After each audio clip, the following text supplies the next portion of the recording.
L'Agence spatiale africaine est ouverte et opérationnelle. Un accord conjoint du 25 janvier 2023 entre l'Union africaine et l'Égypte a défini le pays d'Afrique du Nord comme siège de cette agence panafricaine. Le ministre de l'Enseignement supérieur et de la Recherche scientifique, Mohamed Achour, a déclaré que l'hébergement du siège par l'Égypte contribuera à développer davantage l'industrie spatiale en Afrique. L'Agence spatiale africaine est l'organe de l'Union africaine pour la mise en œuvre de la politique et la stratégie spatiale de l'Afrique en vue de rendre le continent plus compétitif dans le secteur. L'observation de la Terre, l'astronomie et la communication par satellite, ainsi que la maîtrise des systèmes de navigation et de positionnement sont des programmes phares de l'agenda 2063 de l'Union africaine. Sur le long terme, la vision de l'Union africaine est de s'outiller face aux enjeux que représentent les catastrophes naturelles, l'adaptation au changement climatique et la gestion proactive des ressources naturelles et environnementales.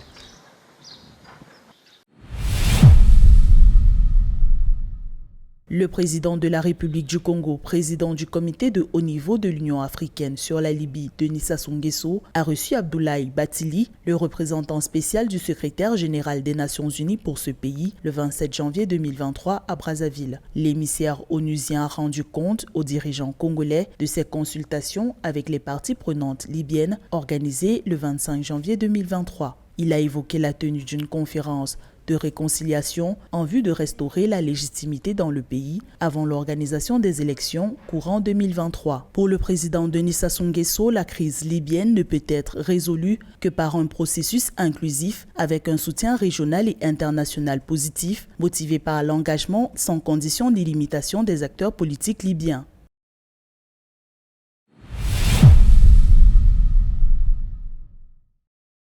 La zone de libre-échange continentale africaine devrait offrir aux entreprises locales et étrangères l'accès à une large base de consommateurs dont les dépenses atteindront 6 700 milliards de dollars d'ici 2030. C'est l'une des conclusions du Conseil des ministres de la ZLECAf qui s'est tenu au Ghana du 26 au 28 janvier 2023. La rencontre, organisée autour du thème ZLECAf de l'ambition à l'action, promouvoir la prospérité grâce au commerce continental, avait pour objectif d'accélérer la mise en œuvre de la ZLECAf pour la construction de la résilience, de la durabilité, de l'inclusivité et de la prospérité des économies africaines.